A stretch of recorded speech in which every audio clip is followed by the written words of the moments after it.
Et salut à tous. Il y a quelques jours, Florian Philippot a dit ceci sur Twitter. Il nous a dit que l'Europe allait massivement investir dans le budget militaire. Voilà, jusqu'en 2030. Voilà, il y a une décision qui a été prise au niveau européen d'investir beaucoup dans le militaire, dans la défense, dans l'armée. Voilà. Donc voilà, jusqu'en 2030, on va investir dans l'armée, dans le militaire, en France et en Europe. Vladimir Poutine, c'est ça finalement. C'est un gros yéti terrifiant, effroyable. Voilà, poilu, enneigé, avec des missiles, des bombes, des armements nucléaires. Donc c'est ça finalement, dans l'esprit des gens. C'est ça Vladimir Poutine. Et nos dirigeants, c'est ça. C'est des gens qui sont effrayés, qui sont terrifiés face à Vladimir Poutine. Et la question, pourquoi ils sont effrayés? Au XXe siècle, c'était nos alliés les Russes. Au XXe siècle, il y a eu la guerre froide. Et même pendant la guerre froide, l'Europe c'était un médiateur finalement entre l'Amérique d'un côté et la Russie de l'autre côté. Même pendant la guerre froide, les Russes n'étaient pas forcément nos ennemis. Alors pourquoi aujourd'hui on se met à avoir peur de la Russie? C'est ça la question un peu mystérieuse finalement. Averroès nous dit aussi ceci, il nous dit la peur engendre la violence. Voilà, si on a peur de la Russie, c'est ça la raison de la violence. Voilà, on va créer un gros programme militaire, etc. Voilà, avoir peur, ça engendre la violence. C'est pas une bonne chose. On n'a pas intérêt à devenir violent. Donc c'est vrai aussi que Vladimir, il menace un peu l'Europe de temps en temps. Il nous reproche certaines choses, et notamment de donner des armes à l'Ukraine. Donc si nous, notre but, ça va être d'essayer de calmer le jeu, tu vois. On veut pas qu'il y ait des surenchères, voilà, on va prendre des armements, etc. On veut éviter ça, on veut essayer de calmer le jeu. Alors comment calmer le jeu? Écoutez les reproches déjà qui peuvent être faits. Et j'ai fait une liste de 4 reproches. Voilà, et on va essayer de travailler sur ça pour éviter justement les menaces, pour éviter que ce conflit ne dégénère, ne s'empire. Donc, 4 reproches qui peuvent être faits. Déjà, il le dit lui-même, les armes. Voilà, donner des armes à l'Ukraine, il n'apprécie pas du tout.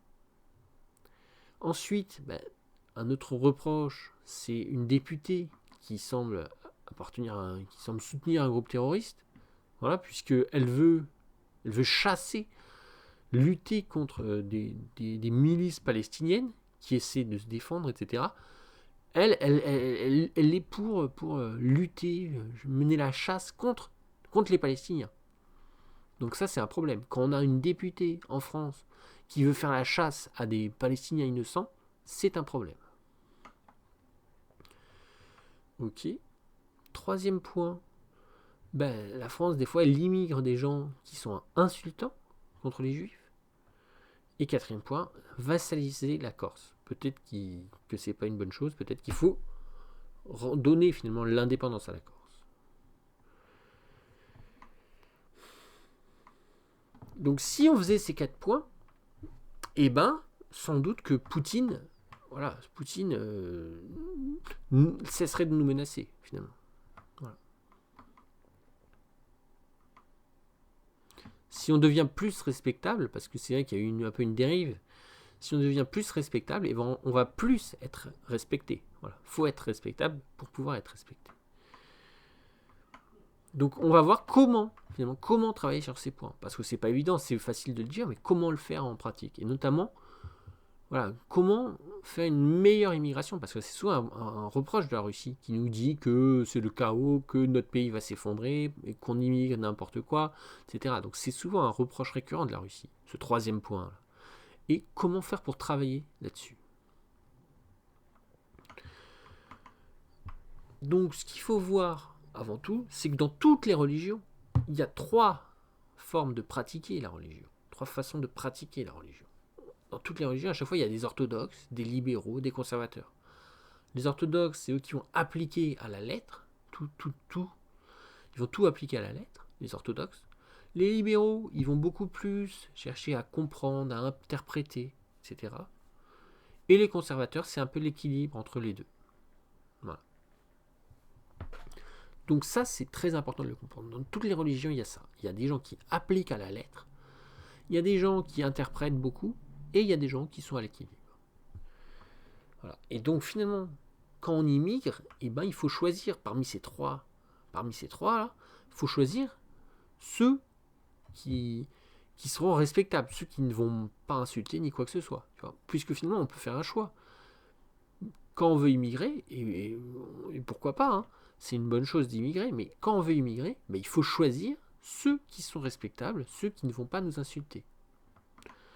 Donc voilà, si on demande à Gros, ben, il nous explique que par exemple, le docteur Shabir Ali, donc c'est lui, et ben Shabir Ali, ben lui là, il est dans un courant un peu différent, où justement il explique qu'il est contre les insultes, etc., qu'il veut insulter personne, et que voilà. Et donc c'est peut-être un courant moins orthodoxe, il va moins appliquer tout à la lettre, il va peut-être plus un peu chercher à comprendre et interpréter. Donc il est peut-être plus libéral ou plus conservateur. Donc voilà. Donc ça, c'est important de le comprendre. S'il y a des gens, les orthodoxes, qui sont trop insultants, eh ben, voilà, privilégier l'immigration sur les autres groupes, c'est-à-dire peut-être les libéraux et les conservateurs, tout simplement.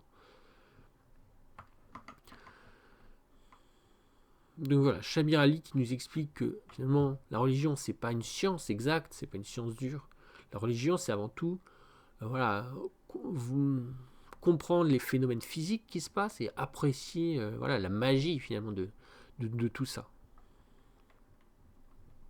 Donc voilà, lui qui est pas trop orthodoxe. Et c'est ça aussi qui est bien. Voilà.